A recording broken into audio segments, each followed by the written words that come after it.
SK university ప్రాంగణంలో ఆకుతోటపల్లిలో మనకు శ్రీ మేధా దక్షిణామూర్తి అభయ సన్యాసం గుడిలో మేము ఈరోజు లక్ష్మీ వెంకటేశ్వర స్వామి కళ్యాణ మహోత్సవం చేయిస్తున్నాము.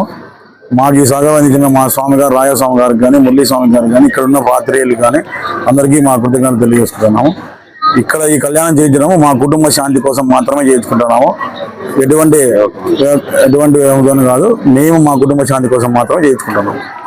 హోమాలైనా కానీ, పూజలైనా, వెంకటేశ్వర కళ్యాణ మహోత్సవం కానీ రేపు పొద్దున స్వామి వెంకటేశ్వర గుడి కడదామంటున్నాడు. దానికి కావాల్సిన సహాయ సహకారం అందించారు.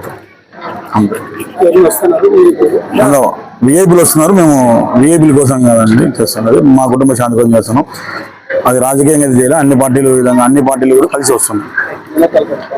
వైఎస్ఆర్సీపీ వస్తుంది, టీడీపీ వస్తుంది, జనసేన మూడు పార్టీలు కూడా కలిసి వస్తున్నాయి. మరి ఈరోజు స్వస్తి శ్రీ చాంద్రమానేన విశ్వావసునామ సంవత్సర జ్యేష్ఠ శుద్ధ సప్తమి సోమవారం ఈ యొక్క అభయస్థ ఆంజనేయ స్వామి దేవాలయం మరియు శ్రీ దక్షిణామూర్తి దేవాలయాల్లోనూ ఉమా పార్థివేశ్వర్ అంటే మట్టితో శివలింగాన్ని కట్టి ఆ శివలింగానికి పూజ చేయడం, అయ్యప్ప కలశస్థాపన, సుబ్రహ్మణ్యేశ్వర స్వామి పూజలు మరియు రుద్ర అభిషేకాలు, చండీ పారాయణం, చండీ హోమం ఇవన్నీ రాప్తాడు వంశోద్ధారకులు రమేష్ మరియు గణేష్ గారి కుటుంబ సభ్యుల సహకారంతో లోక కళ్యాణార్థం ఈ ప్రదేశం అంతా కూడా చక్కగా చల్లగా ఉండాలని చెప్పి అందరూ శుభంగా ఉండాలని మహాసంకల్పంతో వీళ్ళు ఈరోజు ఈ పూజను ఏర్పాటు చేయడం జరిగింది.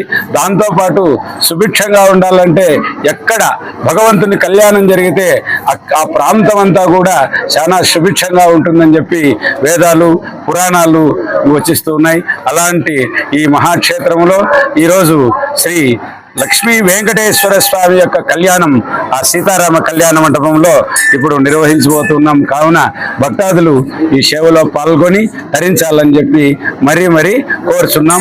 మేము 1985 సంవత్సరంలో మా తండ్రి గారు ఇక్కడికి ఆలయ అర్చకునిగా వచ్చినారు.